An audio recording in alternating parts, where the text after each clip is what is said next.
jump right in, I'm going to start priming my face with the Japanesque primer. Love this primer. It smooths out all my pores pretty good for a nice matte finish.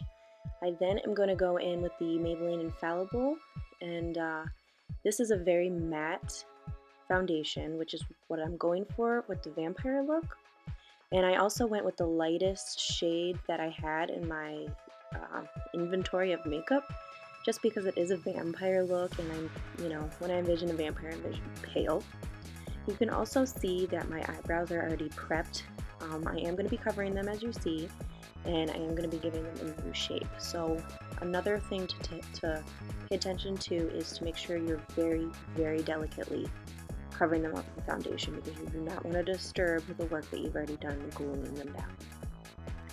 I am going to go with another layer of foundation just to make sure I have a pretty covered base. Make sure to always drag down your neck as well, just so you don't have a line of foundation. And then your actual skin color. Next, I'm going to go in with the Shape Tape Concealer by Tarte. This is one of my favorite concealers. It really covers up any dark circles or redness or puffiness really well. This shade is also one of my lighter shades. It's in light medium, and I'm just going to make sure I cover the under eyes, drag it down the nose, chin. I decided to opt the forehead because I did notice that for some reason my foundation was a little bit lighter, and I don't know if it was due to the translucent powder for my eyebrows that was grabbing the foundation better, but I decided not to put any on my forehead. Once you're done putting it on the face, go ahead and blend that out with a damp beauty blender. This is a Real Techniques sponge that I like to use. Once I am done concealing the face, I'm going to set everything. This is the RCMA powder, very inexpensive. The only thing about this is I probably wouldn't use this setting powder in the foundation as a mixture again. It really dried me out. I really wanted it to be matte, but this was a little bit too matte. And as you can see, I'm putting it in those places where I put concealer. And then also I am carving out the lower jaw just to really make those cheekbones pop later in the video. Next, I am carving out those brows. I wanted to make my own shape, and I am using a gel liner because I wanted to be kind of dark, and I'm using it in brown. And I'm really just using the front of my eyebrow to guide me, and then I'm taking it over my actual brow. If you look closely, you can see that. And then you just kind of fill it in with light strokes. Again, do not disturb the glue and the translucent powder. And then I also take a little bit of a fluffier brush and just kind of blend that together so it's not so harsh.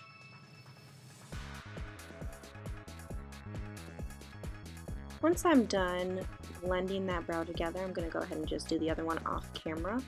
And then I'm going to actually just kind of blend out the foundation that I had in my eyes and set it with that same translucent powder. I'm going to go in with Soft Brown from MAC, and I'm going to start in the crease and just kind of blend that out. That's going to be my transition color because I am going to go in with some deeper colors, and I just want it to look really seamless and not too harsh. Next, I'm going to go in with the Lorac Pro, and I'm going to take the black shade and very lightly with a smaller blending brush, I am going to work that right below where I had that soft brown.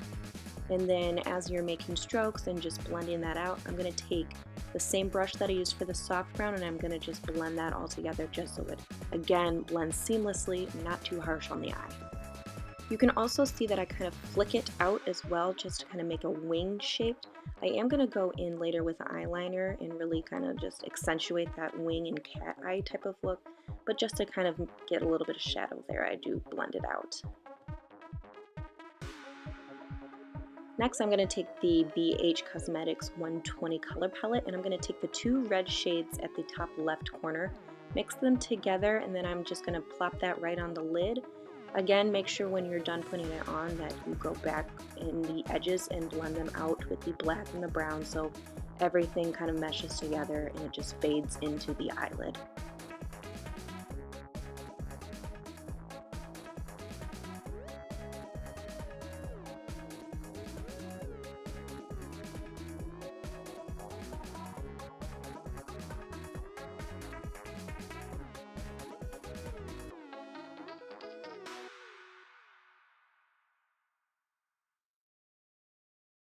I did decide that I wasn't too satisfied with the lid color, so I went in with Bomb Ass from the Ring the Alarm Jaclyn Hill Vault Collection palette and just put that right on the center of the lid to really make that red pop.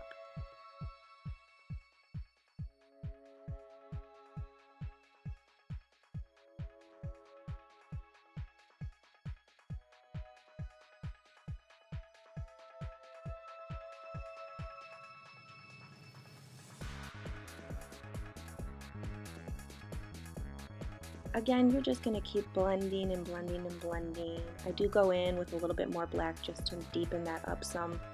And then I will go back in with a little bit of that brown or a clean brush and just blend it all out just to make sure it is nice and seamless. Did I say seamless enough in this video?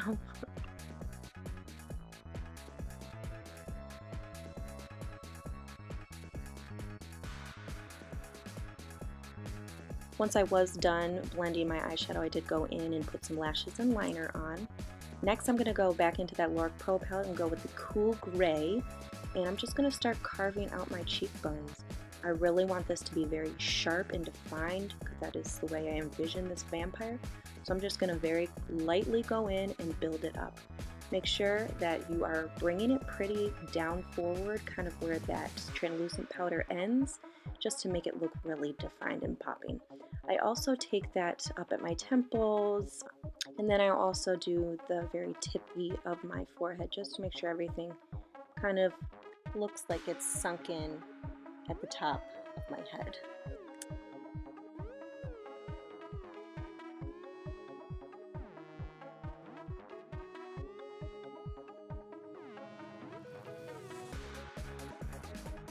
I then will start to shade out my nose and contour it. I do like to bring that nose contour into my eyeshadow, that way it kind of blends together and the shadows look like they're hitting correctly. I then go back in with that Lorac Pro palette and charcoal and just really define the contour. I will go right below where I contoured just to make that shadow look really deep.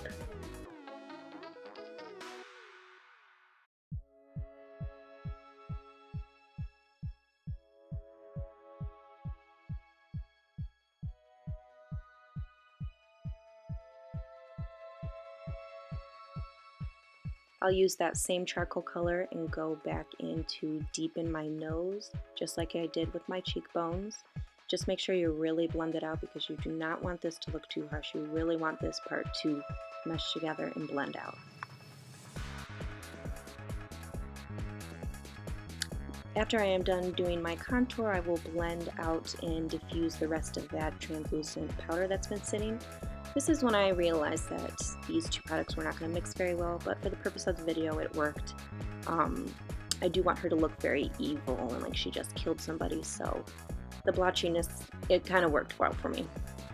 This is when I also realized that my upper lip was really starting to break apart with those products, so I actually went back in, put some concealer and foundation, and just kind of did the same process. I like to put this in just to show, you know, mistakes happen, and even me who's been doing makeup for a while, it happens to the best of us. I am going in with this MAC blush. I actually cannot remember the name of it, but it's a deeper red plum look, and I'm just going to use my finger because I do not want it to be too harsh. Just because she is coming from the dead, I want it to be very subtle. I then will go back into the Lorac Pro, take that black shade that I used in the crease, and brush it on my lower line. I'm going to do this pretty heavy-handedly, just because I do want it to be a very dark, smoky eye. I'm now going to go in with MAC lip liner in Brick, line my lips for a red look. You'll then see that I actually wasn't satisfied with the main color that I topped after this Brick lip liner. I did use a Stila liquid lipstick in Beso 10, and I end up going in and changing it to a little bit of a deeper red.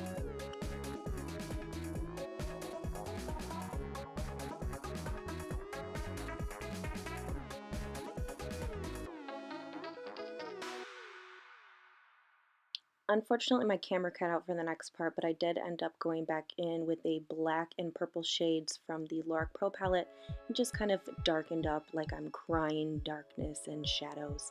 And then unfortunately my camera cut out for the teeth marks, which I also put in my neck.